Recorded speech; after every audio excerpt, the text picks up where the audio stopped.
जो आज तक कोई कार्य मनुष्य गुरु नहीं कर सके, वो कार्य परमपिता परमात्मा मात्र शक्ति के द्वारा कराते।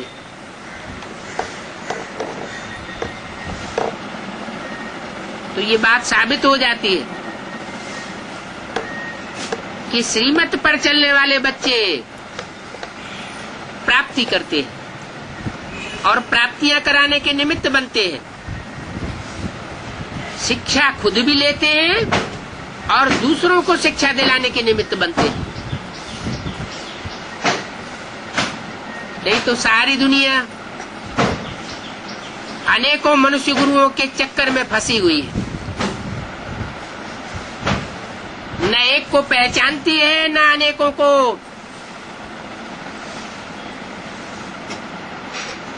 अनेकों को छोड़ने का मौका मिलता है। अनेकों में फंसते जाती है बुद्धि, तो बुद्धि चकनाचूर होती जाती है।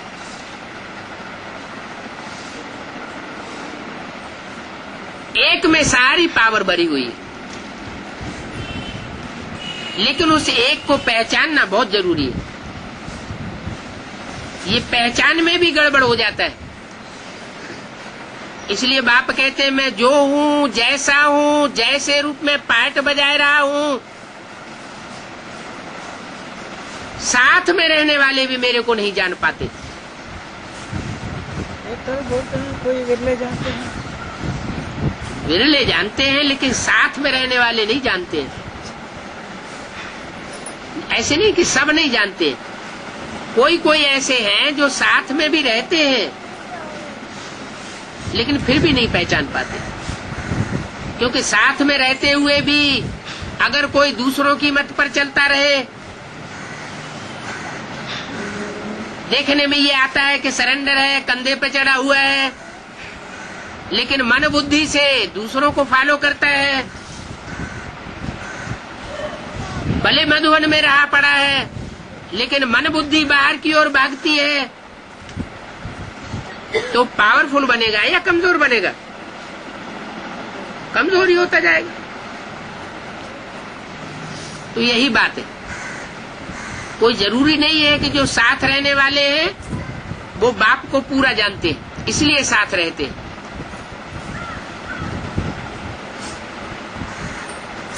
इसलिए बोला बाहर वाले ले जावेंगे और अंदर वाले रह जावेंगे। इसका ये भी मतलब नहीं है कि सारे ही बाहर वाले ले जावेंगे, फिर तो ढेर सारी मालाएं बनानी पड़े, क्योंकि 500 करोड़ सारे ही तो बाहर वाले हैं।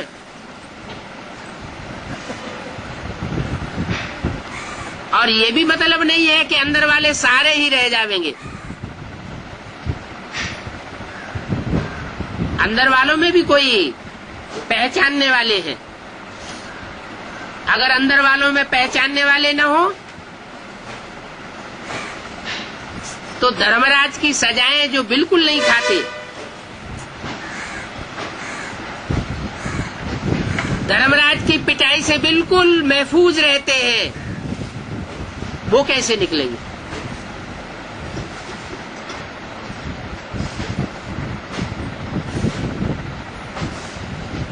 तो अंदर वाले सब नहीं रह जाएंगे। हाँ, कोई कोई है होंगे जो अंदर में हैं, सरेंडर हुए पड़े हैं, फिर भी प्राप्ति करने से वंचित रह जाएंगे। कारण क्या है? कि एक को पहचाना नहीं। अनेकों में बुद्धि को फंसाया, अनेकों से प्रभावित होते रहे, तो प्रभावित होने के कारण प्रजा बनने की शूटिंग करते रहते।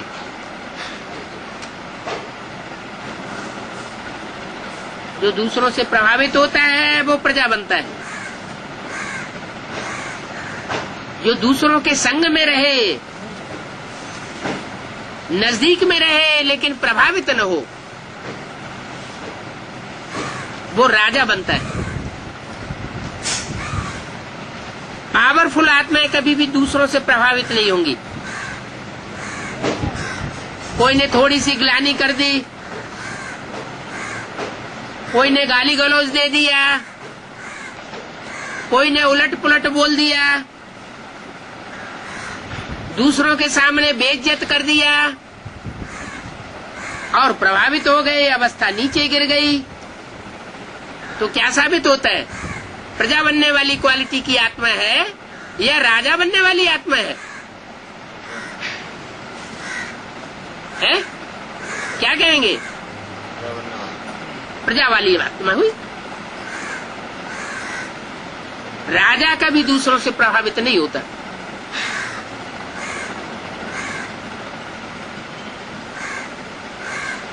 तो अपने पुरुषार्थी जीवन में ये विशेष ध्यान रखने की बात है। कहीं हम दूसरे की ग्लानि से प्रभावित तो नहीं हो जाते।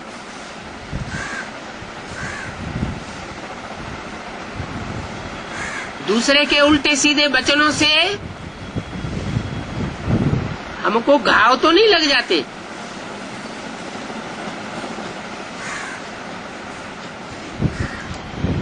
मान अपमान में समान रहना,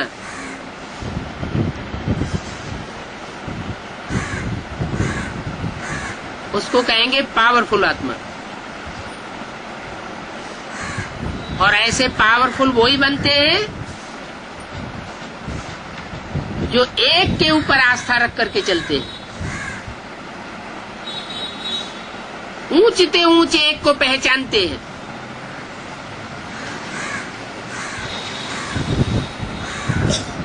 वो ऊंचते ऊंच भी बड़ा रमतू रमजबाज है।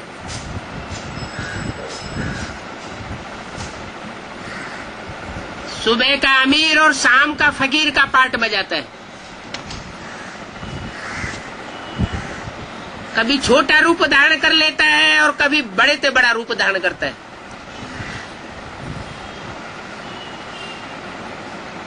कभी श्याम ते श्याम पार्ट बजाता है, कभी गोरे ते गोरा पार्ट बजाता है।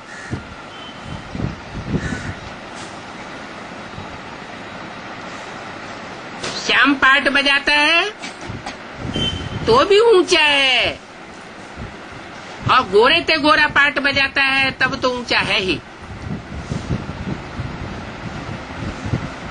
इसमें गुह्य राज भरा हुआ है। इस गुह्यता को पहचानना